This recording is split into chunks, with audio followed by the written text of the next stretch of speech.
anyone who follows the mountain biking scene a bit closer, or just women cycling even on the road and compares 10 years ago to now, can say like it's increased tremendously. 2014 was my first race in the women's category with Annika Langwall.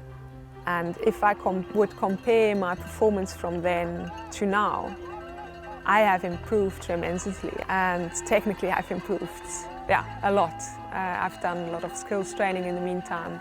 I've got a lot more experience. So in total, I'm definitely a much stronger athlete, but to win this race has become so much harder. There's so many more women that can challenge me, and I have to work incredibly hard and harder every year to still be somewhere near the podium. For me, it's just logic.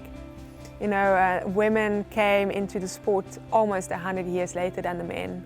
The first Olympic cycling event for the men was in 1896.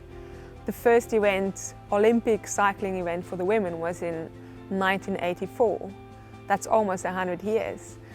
We are catching up very, very quickly with the men, and it's just going up from here. What can be improved in women's cycling is especially the media coverage, because definitely that's where it all starts. The media coverage is incredibly important to create investments, or actually to generate investments, attract investors into the sport. It's the only way that this will be sustainable. I want people to actually really take more interest in the women, in the athletes themselves. I'm looking at Annika Langwall. She has become a dentist while being on top of the world in mountain biking. It's incredible. We have Gunvita Dahl, who with 46 years old still won a World Cup. Marianne Vos, what she's done for the sport, how many races she's won, and what a person she still is. I was privileged to get to know her, and she's such an incredibly humble person. I look at the Jolanda Neff, and I mean, I get goosebumps when I see her racing, because she has just so much guts. How she goes down the stuff and what skills she's got.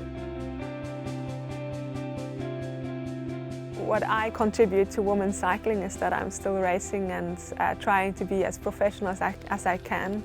I take my role as a role model to the younger generation very seriously in the form of the Spur Mountain Bike Schools League. I visit races of the younger generation, and they can ask me for advice. I like to keep my social media natural and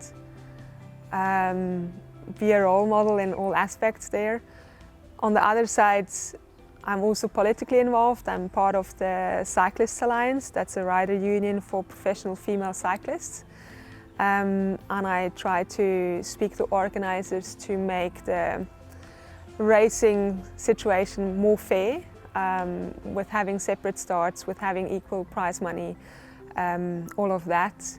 And also just to basically push in all different ways on a, let's say, more political level, to make the ruling and all the circumstances for women on a professional level much better. The younger generation will definitely show very soon what they're made of and what they can, and I'm very excited to what's to come for women's cycling especially. Yeah, you've got to make space for them. And it's not a competition between men and women, it's about respecting each other. And I understand that we don't have the depth yet, we don't have the numbers yet. And there I just point to the history and say, hey, we're 100 years behind, we're catching up very fast, and we're coming in big numbers soon.